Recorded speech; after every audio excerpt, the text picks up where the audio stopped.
வணக்கம் தமிழா. நம்ம வாழ்க தமிழ் சேனலில் இன்றைக்கி நாம் பார்க்க போகிற ஐட்டம் சென்னா மசாலா எப்படி செய்கிறதுன்னு பார்க்கலாம். ஸோ நம்ம சேனலை ஃபர்ஸ்ட் டைம் பார்க்குறவங்க லைக் பண்ணுங்கள், சப்ஸ்கிரைப் பண்ணுங்கள்.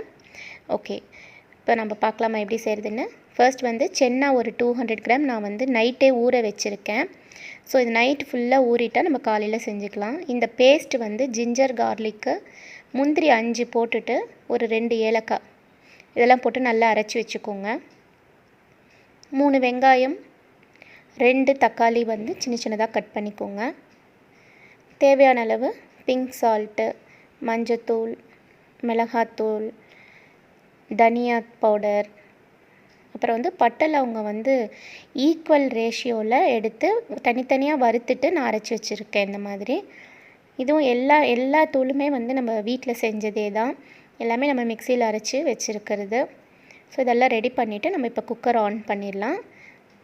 தேவையான அளவு ஆயில் ஊற்றிக்கோங்க.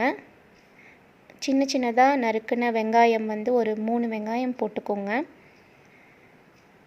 வெங்காயம் நல்லா வதக்கிட்டு அதுக்கப்புறமா தக்காளி போட்டு வதக்கணும்.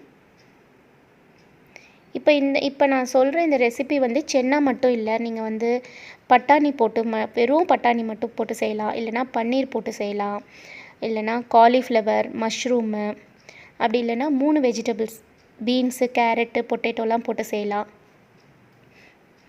வெங்காயம் தக்காளி வதங்கின அப்புறம் அந்த பேஸ்ட்டு நீங்கள் போட்டுக்கோங்க. அதுக்கப்புறம் ஒவ்வொன்றா மஞ்சத்தூள் போட்டுக்கோங்க, தனியாத்தூள் 1 ஸ்பூன் போட்டுக்கோங்க,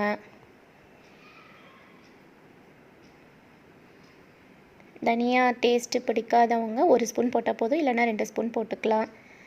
பட்டை லவங்க தூள் பண்ணது அது 1 ஸ்பூன் போட்டுக்கோங்க. இதெல்லாம் போட்டு நல்லா நம்ம வதக்கணும். ஸோ அந்த பச்சை வாசனை போகிற வரைக்கும் நம்ம வதக்கணும். இது வெறும் மிளகாத்தூள். ஸோ அதுவும் போட்டு நல்லா வதக்கிக்கணும். அதே மாதிரி நான் சொல்லிகிட்டு இருந்தேன் பாருங்கள், இதில் பச்சை பயிறு போட்டும் செய்யலாம். சென்னாக்கு பதிலாக நீங்கள் பச்சை பயிறு ஊற வச்சு அதுவும் செய்யலாம். இதே மெத்தடில் நீங்கள் சிக்கன், மட்டன் எது வேணால் நீங்கள் போட்டுக்கலாம். ஸோ இது எல்லாமே உங்களுக்கு சப்பாத்திக்கு, பூரி, நான், தோசை எல்லாத்துக்குமே சைடிஷ்ஷாக நல்லாயிருக்கும். இதே மெத்தட் நீங்கள் மற்ற எல்லாத்துக்குமே நீங்கள் ஃபாலோ பண்ணலாம். ஸோ வதக்கினதுக்கு அப்புறமா நீங்கள் சென்னா போட்டுட்டு தேவையான அளவு தண்ணி ஊற்றி மூடி வச்சுருங்க. வெயிட் போட்டுட்டு கரெக்டாக 15 மினிட்ஸ் கழித்து நீங்கள் இறக்கிடலாம்.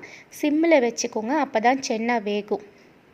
ஃபைனலாக நீங்கள் பட்டர் போட்டு இறக்கிடலாம், இல்லைனா ரிச் க்ரீம் இருந்தால் போட்டு இறக்கலாம், இல்லைனா நெய் 1 ஸ்பூன் போட்டும் இறக்கிடலாம்.